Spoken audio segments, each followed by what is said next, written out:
Hello student, welcome back to my channel Star Light coaching centre. तो I hope, मैं आशा करता हूँ प्यारे बच्चों आप बहुत मस्त होंगे और अच्छी तरह से पढ़ाई कर रहे होंगे प्यारे बच्चों।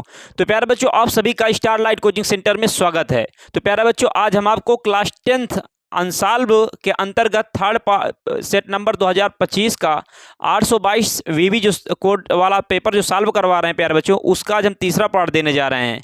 और क्लास को अधिक से अधिक शेयर कर दीजिएगा, चैनल को सब्सक्राइब करिएगा। जैसे कि आपको पता है प्यारे बच्चों, हम क्लास 10th मैथ्स के अंतर्गत अनसॉल्व और साथ में वन शॉट क्लास प्रोवाइड करा रहे हैं, ठीक है। और हम आज नेक्स्ट क्लास जो हमारी आएगी वो निर्देशांक ज्यामिति का वन शॉट आएगी प्यारे बच्चों।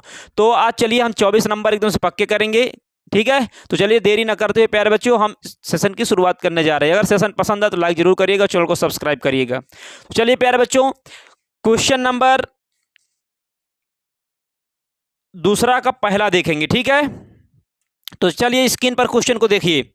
दूसरा का पहला क्या कह रहा है, क्वेश्चन नंबर 2, दूसरा का नंबर, दूसरा का नंबर क्या कह रहा है, किसी एपी का 17वां पद उसके 10वें पद से 7 अधिक है तो इसका सार्वंतर डी ज्ञात कीजिए। मतलब सार्वंतर डी हमसे क्या करवा रहा है, फाइंड आउट करा रहा है। तो एपी का 17वां पद, अब बताइए भाई, कह रहा है कि एपी का 17वां पद जो है उसके 10वें पद से 7 अधिक है। तो दिया क्या है, देखिए दिया है क्या दिया है, 17वां पद, मतलब A17 जो है उसके 10वें पद से कितना 7 अधिक है, ये हमारा दिया हुआ है। अब इसे हम क्या करेंगे, सॉल्व करेंगे। क्या करेंगे भाई, सॉल्व करेंगे। तो कैसे सॉल्व करेंगे, 17वां पद ना, तो इसमें सार्वंतर डी की गणना हमसे करवा रहा है और हमें क्या सॉल्व करना है, इसे सॉल्व करना, और हमसे डी नहीं करवा रहा। तो बताइए भाई, इसमें क्या है कि A+17 बराबर क्या दिया है, A+10 प्लस का 7 दिया हुआ है, ठीक है। यही दिया हुआ है, बिल्कुल यही दिया हुआ है। अब A17 को हम क्या लिख सकते हैं, क्या A+16D लिख सकते हैं क्या, बिल्कुल लिख सकते हैं सर। तो A10 को क्या लिख सकते हैं, A+9D लिख सकते हैं क्या, बिल्कुल लिख सकते हैं, प्लस का 7। अब कैसे लिख दिए बताइए, 17वां पद, यदि हमें 15वां पद निकालना होता था तो 15वां पद निकालने के लिए A प्लस क्या कर देते थे, 14D कर देते, हमारा 15वां पद आ जाता था, ठीक है। इस अगर 13वां पद निकालना है, A+12D कर देते हैं तो हमारा क्या जाता है, हमारा अगर 12D करे तो हमारा 13वां पद आ जाता। प्यारे बच्चों, अगर आपको इसमें डाउट हो रहा है तो हमारी 160 जाके समांतर श्रेणी क्लास देख लीजिए, आपको एकदम से कंफर्म हो जाएगा, ठीक है। तो चलिए प्यारे बच्चों, आई होप, मैं आशा करता हूं आपको ये बात समझ में आई होगी। ये 17वां पद को हम A+16D और 10वें पद को A+9D हम लिख सकते हैं, ठीक है। तो बताओ भाई, अब ये 9D इधर, 9D जो है, बताओ ये A है, ये इधर आएगा तो ये क्या माइनस में आ जाएगा, या तो हम क्या कर सकते हैं, माइनस में आ जाएगा, या तो ए इधर प्लस में, इधर भी प्लस में कट जाएगा। अब ये 16D हमारा है और ये इधर 9D है, ये इधर आएगा तो क्या हो जाएगा, माइनस का D हो जाएगा, और इधर का हमारा कितना हो जाएगा, 7 हो जाएगा। अब 16D से 9D क्या करेंगे, घटाएंगे, तो बताओ भाई 7D बराबर कितना आ जाएगा, 7। यहाँ से बताओ ये चार अचर के बीच में क्या संबंध होता है, गुणक, तो D बराबर क्या हो जाएगा, 7/7, 7 से 7 कट जाएगा, कितना सार्वंतर हमारा क्या आ जाएगा, 1 आ जाएगा। ये हमारा प्यारे बच्चे 4 नंबर का दिया था। बताइए इसकी औकात है 4 नंबर क्वेश्चन की है। चलिए, औकात तो नहीं है, बाकी प्यारे बच्चों प्रत्येक क्वेश्चन का अपना इंपॉर्टेंस होता है, इसलिए हम आपको समझा दिया और अच्छी तरह से आ गया होगा। इसी की श्रृंखला में हम क्वेश्चन नंबर 2 देखेंगे, मिस खा नंबर में क्या कह रहा है, दूसरा का खा नंबर, स्क्रीन पर देखिए भाई। क्वेश्चन को कह रहा है समीकरण दिया है √2x²। ये क्वेश्चन जो है प्यारे बच्चों हम 59 की क्लास में दिए हुए हैं और ये सेम टू सेम मिल गया, ठीक है। 7x + 5√2 दिया हुआ है, ठीक है, बराबर 0। तो कह रहा है इसके मूल ज्ञात कीजिए, मूल ज्ञात कीजिए, शून्य ज्ञात कीजिए। या तो ये हमारा दो, इसमें चर की अधिकतम घात 2 है, अर्थात 2 घात का हमारे क्या समीकरण है, अर्थात इसके 2 मूल आएंगे, 2 शून्य आएंगे, मतलब 2 हल आएंगे, ठीक है। तो इसे सॉल्व करना, ये question same to same, digit to digit प्यारे बच्चों हमारा 59 क्लास देख लीजिए, 2 घात समीकरण का, उसमें आपको ये मिल जाएगा, ठीक है। तो चलिए देरी ना करते हम इसके मूल ज्ञात करेंगे। तो क्या करेंगे भाई, √2x² प्लस का क्या आ जाएगा, 7x प्लस का 5√2 बराबर कितना दिया, 0। अब बताओ भाई, ये √2 इसी प्रकार है हमारा, ठीक है।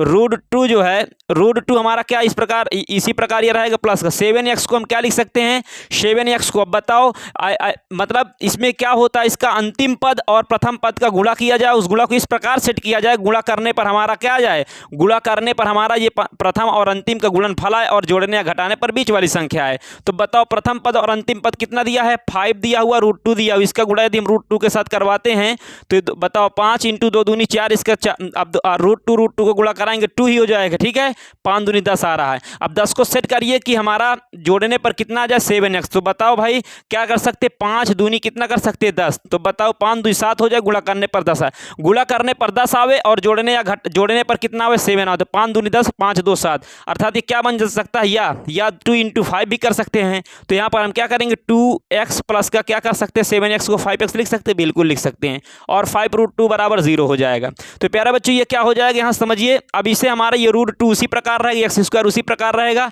अब बताओ क्या हम 2 को √2 का होल ऑफ द स्क्वायर लिख सकते हैं क्या। अब बताओ रूट से अंडर रूट से, और ये 2 हमारा फिर कट जाएगा तो फिर 2 आ जाएगा, तो हम इतना लिख सकते हैं। ठीक, क्यों लिखे, काम बनाने के लिए। प्लस का क्या हो जाएगा 5x प्लस का 5 कितना हो जाएगा 2 हो जाएगा, बराबर 0 हो जाएगा। तो प्यारे बच्चों आपको अच्छी तरह समझ में आ रहा होगा। ठीक है, तो चलिए अब इसके आगे देखते हैं। और हम ये चीज़ लिखे दे रहे हैं, इधर साइड में लिखे दे रहे हैं कैसे हुआ। मतलब ये 5√2 × 2 का जब मल्टीप्लाई कराएगा कितना है 10 है। 10 का सेटअप कर रहे हैं, 5 × 2 से तो नहीं हुआ, अगर हम इसे 2 × 5 से करा रहे हैं तो हो जाता है। ठीक है, तो मिश्रा जी दिख रहा है कि नहीं भाई। अब चलिए इसके बाद क्या होगा भाई, अब ये हमारा दिया हुआ है और 2 ये पद हो जाएंगे, 2 पद ये हो जाएंगे। इसमें देखिए कॉमन क्या मिल जाएगा, इसमें √2x कॉमन मिल जाएगा। तो इसमें बचेगा क्या, सिर्फ x बचेगा। इसमें से √2 एक निकल जाएगा, x निकल जाएगा, सिर्फ √2 बचेगा। इसके बाद क्या होगा, इसमें से कॉमन हमारा क्या दिख रहा, 5 दिख रहा, तो x प्लस कितना हो जाएगा √2 बराबर क्या हो जाएगा 0 हो जाएगा। अब इनमें देखिए कॉमन क्या दिख रहा है, इसमें x प्लस क्या दिख रहा है √2 दिख रहा है, और क्या दिख रहा है √2 x प्लस क्या दिख रहा है 5 बराबर क्या है 0 है। ओके, अब बताओ जब ये इसके 0 के बराबर, ये 0 के बराबर, क्या ये 0 के बराबर नहीं होगा, बिल्कुल होगा। अतः क्या होगा, अतः x प्लस √2 बराबर 0। ओके, तो यहाँ से x बराबर क्या हो जाएगा, माइनस का √2 आ जाएगा। इसी प्रकार ये √2 x प्लस का 5 बराबर 0, तो यहाँ से √2 x बराबर माइनस का 5, तो यहाँ से x बराबर कितना माइनस का 5 बटा कितना हो जाएगा √2। ओके प्यारे बच्चों, तो ये x का मान 1 ये आ गया, x का मान 1 ये आ गया। अतः मूल बराबर क्या हो जाएगा, मूल क्या होगा माइनस का √2 हो जाएगा, कामा माइनस का 5 रूट कितना हो जाएगा 2। ये हमारा प्यारे बच्चों इसके जो 2 मूल कह रहे इसके मूल ज्ञात करवा रहा है, यही हमारा इसके मूल हो गया और ये हमारा आंसर हो जाएगा। क्यों दिख रहा है मिश्रा जी। तो आई होप मैं आशा करता हूं प्यारे बच्चों आपको अच्छी तरह से क्वेश्चन समझ में आया होगा। यदि आपको कोई भी डाउट दिख रहा तो अच्छी तरह से इसका हम विस्तार किसमें किए हैं 160 क्लास में, जाकर देख लीजिए। द्विघात समीकरण वाले आपको एकदम से कन्फर्म हो जाएगा। चलिए प्यारे बच्चों देरी न करते हुए हम दूसरा का ग नंबर देखते हैं। ठीक है, इससे हम क्या करेंगे, रब करेंगे। इससे हम क्या करेंगे भाई, रब करेंगे। तो देखिए प्यारे बच्चों आप देखिए दूसरा का ग नंबर देखेंगे, इसे हम रब किए दे रहे हैं, आप सॉल्व कर लिए होंगे प्यारे बच्चों, या तो फिर स्क्रीनशॉट ले लिए होंगे। ठीक है, अब दूसरा का ग नंबर क्या कह रहा क्वेश्चन, उसे समझेंगे अच्छी तरह से। तो देखिए स्क्रीन पर देखिए भाई, क्वेश्चन नंबर ग स्क्रीन पर देखिए क्या कह रहा है। क्वेश्चन नंबर ग स्क्रीन पर देखिए कितना बहुत बहुत बहुत इंपॉर्टेंट है, जितना कहें उतना कम है प्यारे बच्चे, इतना इंपॉर्टेंट क्वेश्चन आ गया। कह रहा एक त्रिभुज ABC की भुजा BC। अब बताओ सबसे पहले एक त्रिभुज बनाएंगे, त्रिभुज ABC बनाएंगे भाई। सबसे पहले एक हम त्रिभुज ABC बनाएंगे। ठीक है, तो त्रिभुज हम क्या बनाएंगे, त्रिभुज ABC बनाएंगे। चलिए भाई त्रिभुज एक बना लेते हैं मजेदार। ठीक है, ये त्रिभुज हमारा एक बन गया त्रिभुज। ये हमारा त्रिभुज क्या है ABC बनाने जा रहे हैं, त्रिभुज ABC। अब बताओ भाई ये हमारा क्या बन गया, त्रिभुज बन गया। त्रिभुज ABC कह रहा तो त्रिभुज A हो जाएगा, बिंदु A हो जाएगा शीर्ष, और ये B हो जाएगा, और ये हमारा क्या हो जाएगा C हो जाएगा। ठीक है, तो क्या कह रहा था इसमें, कह रहा था एक त्रिभुज ABC की भुजा BC पर बिंदु D इस प्रकार है। अब बताओ त्रिभुज ABC में भुजा BC पर सही दिख रहा फिगर कि नहीं भाई, सही बना हुआ है। चलिए मिश्रा जी सही कह रहे हैं कि सही है। तो बताइए त्रिभुज ABC में भुजा BC पर एक बिंदु क्या है D इस प्रकार है। हमें लग रहा है थोड़ा टेढ़ा मेढ़ा दिख रहा है ना, क्या फिर से रब करके बना कि सही रहेगा, सही है। चलिए भाई तो अब क्या करेंगे, ये हमारा बिंदु D इसी प्रकार रहेगा। ओके, अब बिंदु D इस प्रकार है, अब कैसे आप प्यारे बच्चों, बिंदु D इस प्रकार है कि ये BC पर क्या है, लंबवत है। ये क्या है, इस पर लंबवत है। अब बताइए भाई ये लंबवत है, तो लंबवत कंडीशन में कितने डिग्री कोण बनाएगा, 90 डिग्री का कोण बनाएगा। अब जो कहेगा प्रश्न में उतना करेंगे, ठीक है। इसमें कह रहा है कि क्या कह रहा है, किसी त्रिभुज एबीसी की भुजा बीसी पर एक बिंदु डी इस प्रकार है कि दिया है। अब क्या दिया है, जो दिया हो पहले उसे इंफॉर्मेशन लिख लीजिए। दिया क्या है, दिया है इसमें कि कोण ए डी सी बराबर दिया है, कोण ए डी सी बराबर कोण बी ए सी के। ओके, ये इंफॉर्मेशन दी हुई है और सिद्ध करना है, कह रहा सिद्ध करना है या सिद्ध कीजिए या सिद्ध करना है। क्या सिद्ध करना है भाई, सिद्ध क्या करना है, कह रहा है कि सी ए स्क्वायर बराबर क्या, C B into C D हमें क्या करना है, सिद्ध करके लाना है। अब चलिए, सब कुछ दिया हुआ है, ठीक है। अब इसमें दिया क्या कह रहा, कोण ए डी सी बराबर कोण बी ए सी, मतलब कोण ए डी सी जितना डी है उतना ही हमारा कोण बी ए सी, मतलब ये कोण बी ए सी, ए का मतलब ये पूरा होगा, बी ए सी मतलब कोण बी ए सी बराबर कोण ए डी सी है। ये कोण जितना उतना कोण हमारा ये है, ये दी हुई है इन्फॉर्मेशन, ठीक है प्यारे बच्चों। तो चलिए इसे हम क्या करेंगे, सॉल्व करेंगे। तो उपपत्ति में चलेंगे, उपपत्ति या हल डाल लीजिए, ठीक है, सॉल्यूशन डाल लीजिए, बस हो गया। सॉल्यूशन डाल लीजिए।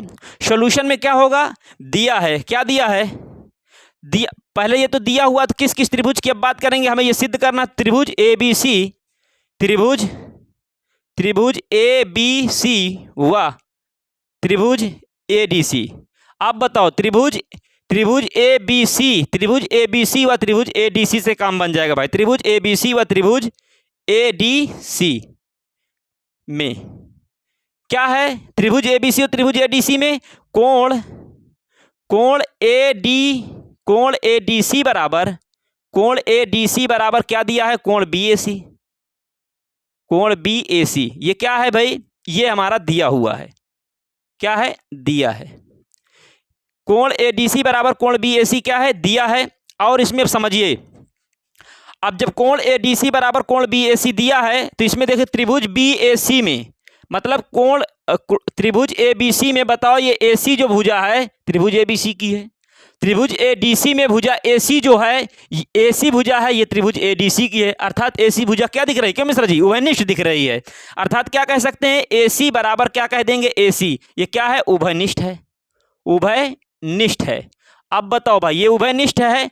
अब बताओ, जब भुजा बराबर हो गई तो मिश्रा जी इसके साथ जो कोण बनेगा वो भी बराबर होगा। अर्थात कोण ए सी डी बराबर क्या होगा, कोण ए सी डी बराबर क्या होगा, कोण ए सी डी के होगा। ये भी क्या है, उभयनिष्ठ है। अब बताइए भाई प्यारे बच्चों, आपको अच्छी तरह समझ में आ रहा होगा, ठीक है। तो चलिए अब बताइए, तो हमें क्या समरूपता कंडीशन इसमें सिद्ध करना, क्या समरूपता की। अगर समरूपता कंडीशन आपको प्रॉब्लम हो रही तो हमारी त्रिभुज वाली अनुसार देख लीजिए, अब कंफर्म हो जाएगा एकदम से सब कुछ। अब बताइए भाई, ये अब देखिए दो कोण हमारे बराबर हो गए, एक भुजा, तो भुजा कोण से इसे हम क्या कहेंगे, समरूप कह देंगे। अतः प्यारे बच्चों क्या कहेंगे, देखिए यहां पर क्या हो जाएगा, यहां पर हम ये कह सकते हैं, क्या कहेंगे, त्रिभुज ए बी सी समरूप होगा, त्रिभुज ए बी सी समरूप होगा त्रिभुज किसके, ए डी सी के। किसमें समरूप होगा भाई, एंगल साइड एंगल से। ओके, एंगल साइड एंगल से त्रिभुज ए बी सी समरूप होगा त्रिभुज ए डी सी के। जब समरूप होगा, समरूप की कंडीशन में क्या हो जाएगा प्यारे बच्चों, समरूप की कंडीशन में सी डी, हमें सिद्ध क्या करना है, हमें सी ए, क्या सी ए, अर्थात ये क्या बन जाएगा प्यारे बच्चों, सी ए बटा क्या हो जाएगा, सी डी। समरूप की कंडीशन सी ए बटा क्या हो जाएगा, सी डी बराबर क्या हो जाएगा, सी ए बटा सी डी बराबर क्या हो जाएगा, सी ए बटा सी डी। ये सी ए बटा सी डी हो गया। फिर हमारा क्या हो जाएगा, अब दूसरी सिचुएशन क्या करेंगे, मतलब ये हमारा देखिए हमें क्या लाना, सी ए ना। तो अब बताइए इसमें हम क्या कर सकते हैं, एक हम कर सकते हैं सी बी, क्या कर सकते हैं, सी बी और सी ए कर देंगे। अर्थात अब क्या कर सकते हैं, सी ए बटा क्या हो जाएगा, सी बी हो जाएगा। क्या हो जाएगा, सी बी। या तो क्या कर सकते हैं, सी बी बटा सी ए हो जाएगा। बताओ, सी डी बटा सी ए हुआ, ये देखिए सी ए बटा सी डी हुआ। अब क्या करेंगे, ये हमारा सी बी बटा सी ए हो जाएगा। सी बी बटा क्या हो जाएगा, सी ए हो जाएगा।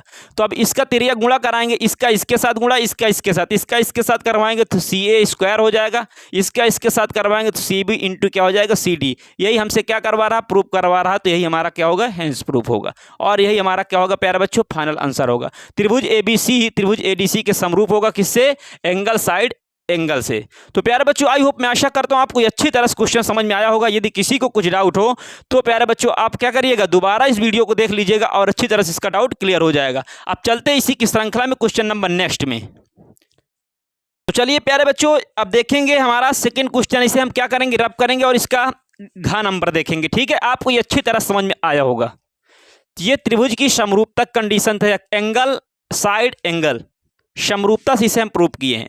तो इसी की श्रृंखला में क्वेश्चन नंबर नेक्स्ट देखेंगे। क्या कह रहा है, घ नंबर स्क्रीन पर देखिए।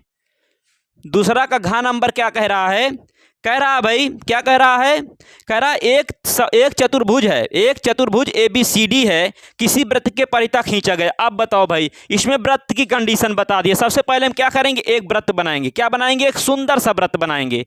अब बताइए, वृत्त बन गया, प्यारे बच्चों, वृत्त के परितः हमारा एक चतुर्भुज है, वो क्या है, ए बी सी डी है। तो वृत्त के परितः हम क्या खींचेंगे, एक चतुर्भुज खींचेंगे। तो चतुर्भुज हमारा ए बी सी डी कैसे है, देखिए भाई, वृत्त के परितः है, वो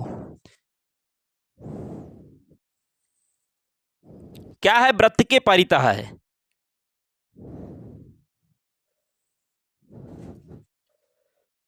वृत्त के परितः मतलब वृत्त के चारों ओर।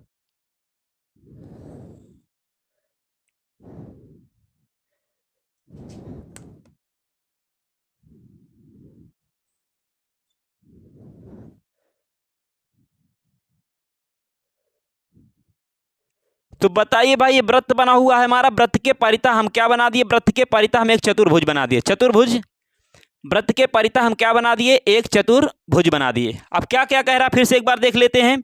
कह रहा है कि एक चतुर्भुज ए बी सी डी है। एक त्रिभुज क्या है, एक त्रिभुज ए बी सी डी है। तो हमारा क्या हो जाएगा, ए हो जाएगा, ये बी हो जाएगा, ये सी हो जाएगा और ये क्या हो जाएगा, डी हो जाएगा। ओके, इसके बाद क्या कह रहा है, वृत्त के परितः खींचा गया, सिद्ध कीजिए कि। अब क्या कह रहा है, कह रहा है सिद्ध करना है, सिद्ध करना है। सिद्ध क्या करना भाई, सिद्ध करवा रहा कि A B plus C D, A B plus C D बराबर A D plus B C, A D plus B C हमें क्या करना है, सिद्ध करना है। अब बताओ, इतना हमें सिद्ध करके लाना है, तो अब हम कैसे लाएंगे, ठीक है। तो समझिएगा, ये जो हमारा एक वृत्त है, वृत्त के परितः एक हमारा चतुर्भुज है। चतुर्भुज में ये जो है ना, ये इसके स्पर्श बिंदु हैं, ये स्पर्श रेखा हो गई। ए बी की स्पर्श रेखा का स्पर्श बिंदु हमारा मान लो पी है, और बी सी का स्पर्श बिंदु मान लो पी क्यू है, और सी डी का स्पर्श बिंदु मान लो हमारा पी क्यू आर है, और डीए का स्पर्श बिंदु हमारा क्या है, एस है। इस पर हम क्या खींच लिए, स्पर्श बिंदु खींच लिए, पी क्यू आर एस प्यारे बच्चों खींच लिए। तो इतना आपको अच्छी तरह समझ में आया होगा, ठीक है। तो बताइए भाई, अगर हम पढ़े हैं, प्रमेय पढ़े हैं कि किसी त्रिभुज के बाह्य बिंदु से खींची गई स्पर्श रेखा, बाह्य बिंदु से खींची गई स्पर्श रेखाएं जो होती है, स्पर्श रेखाओं की संख्या क्या होती है, बराबर होती है। क्यों मिश्रा जी, हमने आपको क्या पढ़ाए थे, हम पढ़ाए थे प्रमेय, पढ़ाए थे क्या प्रमेय में, हम पढ़ाए बाह्य बिंदु से खींची गई जो स्पर्श रेखाएं होती है वो आपस में क्या होती हैं, बराबर होती है। ठीक है, ये प्रमेय के अनुसार हम क्या करेंगे, बाह्य बिंदु मान लो हमारा ए है, तो एपी बराबर क्या होगा, एस होगा। बाह्य बिंदु से खींची गई स्पर्श रेखाओं की जो लंबाई होती है वो क्या होती है, बराबर होती है। या स्पर्श रेखाएं, बाह्य बिंदु से खींची गई स्पर्श रेखाएं की लंबाई जो होती है क्या होती है, बराबर होती है। इसी के द्वारा हम क्या करेंगे, सॉल्व करेंगे। तो लिखेंगे, चूंकि सॉल्यूशन में क्या करेंगे, सॉल्विंग में क्या करेंगे भाई, लिखेंगे चूंकि बाह्य बिंदु से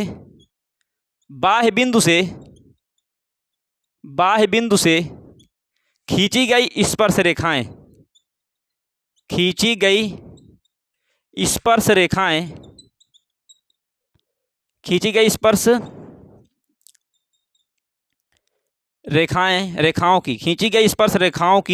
रेखाओं की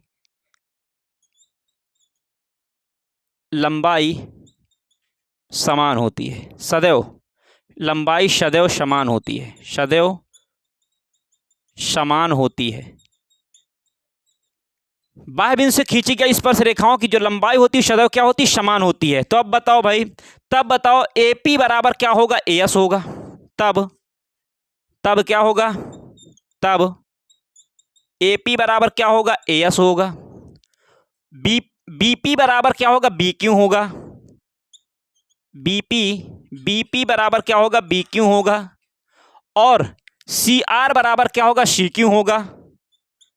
CR बराबर क्या होगा, CR बराबर CQ होगा। और बताइए DR बराबर DS होगा। DR बराबर क्या होगा, DS होगा। ये हमारा समीकरण 1, ये समीकरण 2, ये समीकरण 3 और ये समीकरण हमारा 4 होगा प्यारे बच्चों। आई होप, मैं आशा करता हूँ प्यारे बच्चों आपको इतनी अच्छी तरह से ये बात समझ में आई होगी। ठीक है, बाह्य बिंदु से खींची गई स्पर्श रेखाओं की जो लंबाई होती है सदैव बराबर होती है, इसलिए AP बराबर AS, BP बराबर BQ, CR बराबर CQ और DR बराबर क्या होगा, DQ हो गई। ठीक है, चलिए स्पर्श बिंदु इसमें कौन, स्पर्श बिंदु PQRS है और ये हमारा बाह्य बिंदु कौन कौन सा है, ABCD, ये हमारा क्या बाह्य बिंदु है। ठीक है, तो अब बताओ समीकरण 1 व 2 और 3 सभी को क्या करने पर, जोड़ने पर क्या करेंगे भाई, अब क्या करेंगे, इसमें लिखेंगे समीकरण 1, 2, 3 व 4 को जोड़ने पर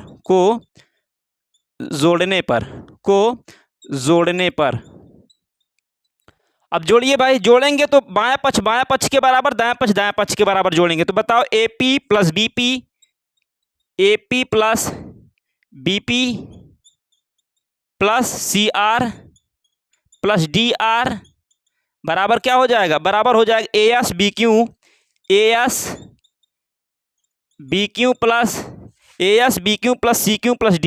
CQ प्लस क्या बन जाएगा, DS। ये हम क्या कर लिए, जोड़ लिए।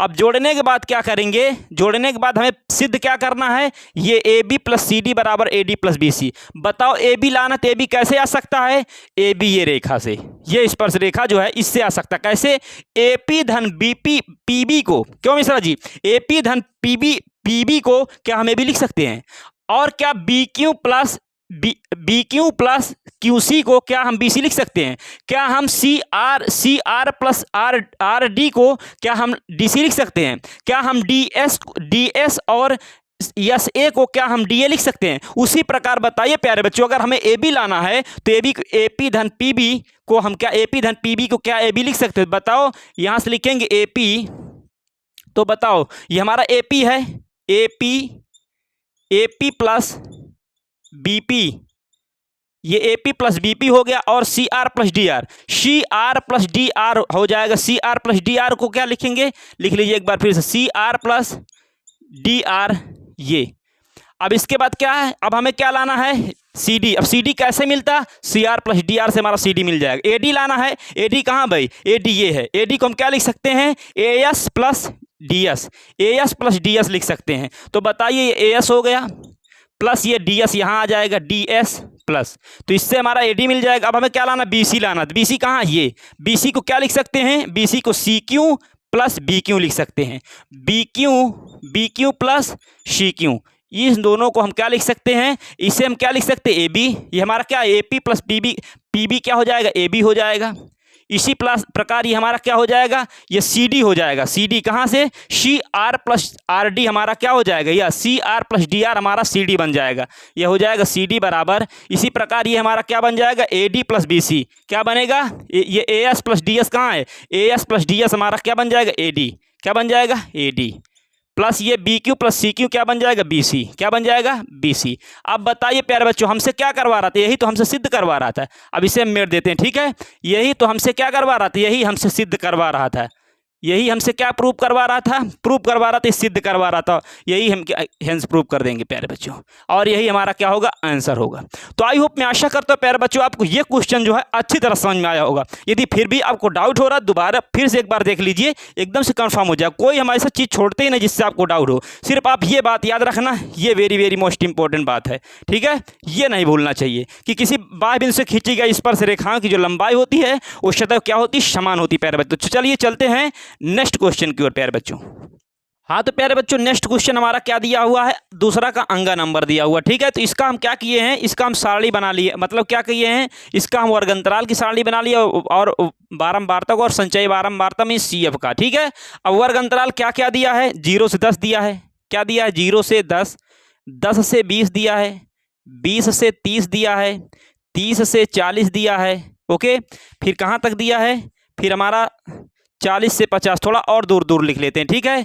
ये हमारा क्या है, ये हमारा 10, 0 से 10 है, फिर 10 से क्या है 20 है, फिर क्या है 20 से क्या है 30 है, फिर 30 से क्या है 30 से 40 है, फिर 40 से क्या है 40 से 50 है, कितना है 40 से 50, बस 50, और फिर 50 से 60 दिया है, 50 से क्या है प्यारे बच्चों 60 दिया है, ओके। ये हमारा वर्गंतराल है और इसकी बारंबारता 5x20 मतलब 5 दिया है, x दिया है, 20 दिया है। इसके बाद प्यारे बच्चे 15 दिया, क्या दिया 15 दिया है, और y दिया हुआ, और क्या दिया है 5 दिया हुआ है।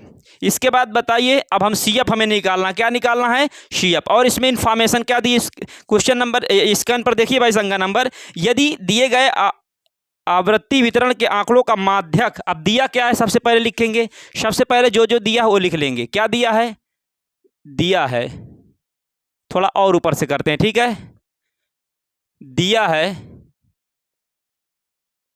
माध्यक, दिया है माध्यक बराबर कितना दिया है 28.5 दिया है, 28.5 दिया हुआ है, ठीक है। x और y का मान ज्ञात करवा रहा और n बराबर भी दिया, n बराबर 60 दिया है। n को हम सिग्मा f भी कहते हैं, क्या कहते हैं, n को हम क्या कहते हैं भाई सिग्मा f भी कहते हैं, सिग्मा f कहो चाहे n को, कितना दिया 60 दिया है। तब कह रहा find out the value of x and y, ये हमसे ज्ञात करवा रहा है। तो देखिए प्यारे बच्चों अब हम क्या करेंगे, वर्गंतराल हो गया, हमारी बारंबारता CF संचयी बारंबारता कैसे निकलती है, तो पहले हम क्या करेंगे 5 इसी प्रकार लिख देंगे बारंबारता से, फिर हम क्या करेंगे इसको इसमें जोड़ेंगे तो ये क्या हो जाएगा 5 + x हो जाएगा संचयी बारंबारता, फिर इसको इसमें दोनों में जोड़ेंगे प्लस में ये जोड़ेंगे तो 20 5 25x हो जाएगा, कितना हो जाएगा 25x हो जाएगा। फिर इतना 25x में 15 जोड़ेंगे तो 5 5 10 की 0 और 2 1 3 1 4 मतलब 40 प्लस क्या हो जाएगा x हो जाएगा। फिर 40 में क्या जोड़ेंगे 40 प्लस x में 40 प्लस मतलब इसमें पूरे में हम y जोड़ेंगे तो कितना जोड़ेंगे, इतने पूरे में y है तो ये पूरा कितना दिया 40 प्लस x है, तो इसी में क्या करेंगे 40 प्लस ये x प्लस का क्या हो जाएगा y हो जाएगा, ओके। और फिर ये 5 जोड़ेंगे इसमें तो कितना हो जाएगा 45 प्लस x प्लस y हो जाएगा। प्यारे बच्चों इस प्रकार से हमारा CF संचयी बारंबारता मिल गया। यदि आपको कोई भी इसमें डाउट हो तो आप फिर से दोबारा देखिए तो आपको क्लियर हो जाएगा, ठीक है प्यारे बच्चों। देखिए दोबारा क्या है कि हमारा ये 5 हो जाएगा, फिर इसको जोड़ेंगे तो 5 + x, फिर तीनों को जोड़ेंगे इतना हो जाएगा, फिर इनको जोड़ेंगे तो इतना हो जाएगा, ओके। फिर इनको जोड़ेंगे तो इतना हो जाएगा, फिर पूरा जोड़ेंगे तो इतना हो जाएगा। तो इसमें हमारा क्या होता है, ये संचयी बारंबारता ये हमारा क्या होता है सिग्मा, ये हमारा सिग्मा f होता है। सिग्मा f कहो चाहे n कहो, ये कितना दिया 60 दिया हुआ है, ठीक है। ये हमारा कितना नहीं, ये कितना दिया सिग्मा f या सिग्मा n तो हमारा 60 दिया हुआ है, लेकिन यहाँ पर हम क्या करेंगे n बराबर ये सिग्मा f बराबर इनको ऐड करेंगे तो कितना है ये पहले ये संचयी बारंबारता का ऐड करेंगे तो 20 10 30 30 10 40 5 कितना हो जाएगा 45। फिर देखिए मतलब 5 5 10 5 15 हो जाएगा और 20 10 30 45 कितना हो जाएगा 45 हो जाएगा, प्लस का कितना हो जाएगा x प्लस वाई हो जाएगा, x प्लस वाई ये हमारा इसका योग आया है, ठीक है। ये इतना क्या आया है योग इसका आया है। अब इसके बाद ये हमारा सिग्मा f का मान आया है, ठीक है। अब इसका हम क्या करेंगे, इसमें हमारा चूंकि इसका फार्मूला क्या होता है पहले फार्मूला देख लेते हैं। माध्यक हमसे ज्ञात कर, माध्यक हमसे क्या करवा माध्यक हमसे क्या कर रहा ज्ञात करवा रहा है, क्या ज्ञात करवा रहा है माध्यक तो दिया हुआ, लेकिन माध्यक के द्वारा उसमें माध्यक में x और y का मान ज्ञात करवा रहा है। तो चूंकि हम जानते हैं x बार बराबर क्या होता है L प्लस n अपान क्या होता है 2 होता है, माइनस क्या होता है C इंटू एफ अपान कितना होता है 2 होता है, और ये हमारा क्या होता है h होता है। क्लियर प्यारे बच्चों। अब देखिए x बार हमारा कितना दिया है x बार कहो चाहे तो माध्यक कहो 28.5। अब l क्या होता है n क्या होता है, तो n हमारा दिया हुआ है, n क्या है ये दिया हुआ। तो यहाँ प्यारे बच्चों क्या कर सकते हैं, चूंकि क्या है चूंकि n बराबर या फिर सिग्मा एफ एक्स बराबर कितना दिया है सिग्मा एफ एक्स बराबर 60 दिया है, और ये सिग्मा एफ कितना निकल के आया है 45 प्लस एक्स प्लस वाई बराबर कितना दिया 60 दिया है। 45 उधर जाएगा तो एक्स प्लस वाई बराबर कितना आ जाएगा 60 से 45 घटा देंगे, ठीक है। तो कितना x प्लस वाई बराबर प्यारे बच्चों कितना आ जाएगा 15 आ जाएगा, कितना आ जाएगा 15। एक्स प्लस वाई बराबर कितना आया 15। ओके, 10 में से 5 गए 5, 5 में से 4 गए 1, ये 15। एक्स प्लस वाई बराबर कितना आ गया 15 आ गया। इसे समीकरण 1 मान लीजिए। अब बताइए ये हमारा एक्स प्लस वाई बराबर कितना आ गया 15 आ गया। तो अब प्यारे बच्चों क्या करेंगे, अब इसमें देखेंगे कि एक्स बार कितना दिया हमारा 28 दिया, 28.5 दिया हुआ है। प्लस एल क्या होता है, यल जो होता है इसका सबसे पहले माध्यक चेक करेंगे। ये संचयी बारंबारता माध्यम क्या, माध्यक क्या होता है, माध्यक हम आपको क्या बताए थे भाई कि यदि जैसे यदि हमारे 7 पद हों तो 3 पद ये हो जाएंगे, 3 पद इधर छोड़ेंगे 3 पद उधर छोड़ेंगे और बीच वाला जो होगा वही मिडिल टर्म्स जो होता है वही हमारा माध्यक होता है। लेकिन अगर जैसे क्या दिया हो, जैसे 2 दिया है, 3 दिया है, 4 दिया है और क्या दिया है 5 दिया है, 6 दिया है, 7 दिया 8, तो ये 3 को छोड़कर जो बीच वाला होगा वो माध्यक होगा। लेकिन अगर कितने केवल हमारे 6 ही दिए हो तब क्या कहेंगे, है ना, तब इसकी सिचुएशन में क्या करेंगे, तो चाहे आप इसे चाहे आप क्या करिए 3 छोड़ के चाहे इसे मान लीजिए।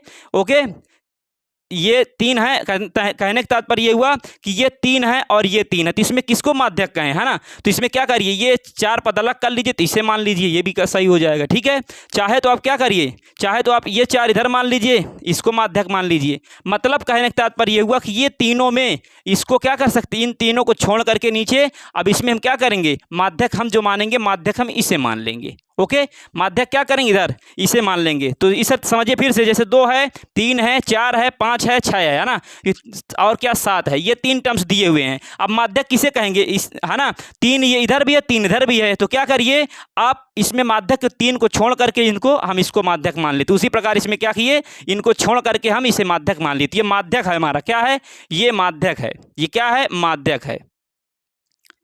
अब बताइए इसके ऊपर जो होता है ये हमारा CF होता है और ये माध्यक के जो सामने होता है ना ये हमारा क्या होता है, और ये हमारी निम्न सीमा L होती है। ठीक है, तो ये हमारा क्या हो जाएगा, ये हमारा 20 हो जाएगा, प्लस का कितना हो जाएगा 60 बटा कितना हो जाएगा 2 हो जाएगा, माइनस का कितना हो जाएगा 5, प्लस का क्या होगा x होगा, फिर ये बटा कितना दिया है पूरा बटा हमारा f होगा। इसके बाद हमारा क्या होता है, इसे हम बड़ा कोष्ठक के अंदर रखेंगे। ठीक है, जिससे गलती होने से बचेंगे। इंटू h का मान कितना हो जाएगा 10 दिया हुआ है। अब बताओ इसका f का मान डायरेक्ट रख लीजिए, डायरेक्ट का रख लेंगे भाई, ये माध्यक के सामने जो होता है वही हमारा फ्रीक्वेंसी होती है। अब बताओ ये इधर आएगा तो कितना हो जाएगा 28, अब 20 इधर आएगा तो 20 से 28.5 घटाएंगे तो 8.5 हो जाएगा, बराबर इससे काटेंगे तो 30 हो जाएगा। ठीक है, माइनस का क्या हो जाएगा 5 प्लस x हो जाएगा। अब ये 10 एक अन्नम 10, 10 दूना 20 हो जाएगा, तो फिर पूरे का बटा कितना बचेगा, पूरे का बटा हमारा 2 ही बचेगा। कितना बचेगा 2, तो 2 इधर आ जाएगा तो कितना हो जाएगा 2 5 10 की 0, 2 8 16 17 हो जाएगा, बराबर ये 30 हो जाएगा, माइनस का 5 माइनस का x हो जाएगा। तो प्यारे बच्चों हुआ क्या अब यहाँ से, अब देखिए ये हमारा ये 17 हो जाएगा और इसे घटाएंगे तो कितना हो जाएगा 25, कितना हो जाएगा 25 और माइनस का x हो जाएगा। तो यहाँ से क्या होगा, यहाँ से x हम इधर ले आएंगे तो x बराबर क्या हो जाएगा 25 माइनस का 17, तो x बराबर क्या हो जाएगा 15 में से 7, 5 में 7 घटेगा नहीं तो 15 में 7 गए 8 7 15 तो 8 हो जाएगा। ठीक है, तो x बराबर कितना हो जाएगा, x बराबर 8 हो जाएगा। अब y का मान निकालना तो समीकरण 1 से, समीकरण 1 से यहाँ क्या करेंगे, यहाँ पर करेंगे समीकरण, रुकिए यहाँ पर हम बता देते, देखिए यहाँ पर हम क्या करेंगे थोड़ा इसे रफ करेंगे ये। ठीक है, अब यहाँ क्या होगा,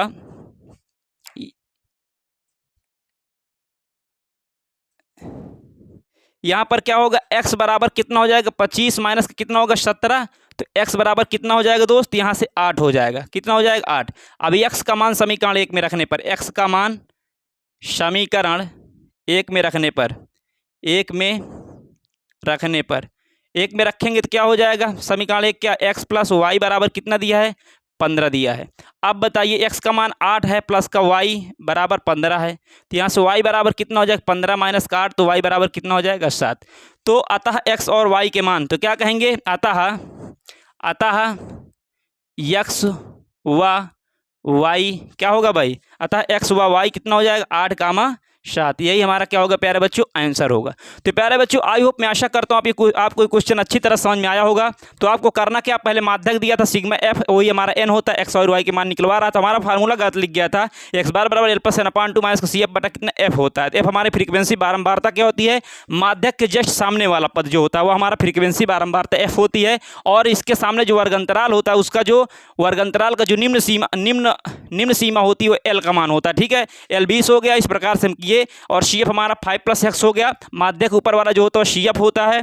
इस प्रकार से हमने करके प्यारे बच्चों y का मान निकाले, फिर y के मान समीकरण 1 में रख दिए और हम x और y के मान निकाल लिए। तो आई होप, मैं आशा करता हूं प्यारे बच्चों आपके क्वेश्चन अच्छी तरह समझ में आया होगा। यदि किसी को डाउट हो दोबारा देखिएगा, एकदम से क्लियर होगा। चलिए मिलते हैं नेक्स्ट वीडियो में। Thanks for. अब एक क्वेश्चन और प्यारे बच्चों बच रहा है, उसे करवा दे, क्या करें? चलिए क्लास लंबी हो जाए। कितना समय हो गया यार मिश्रा जी?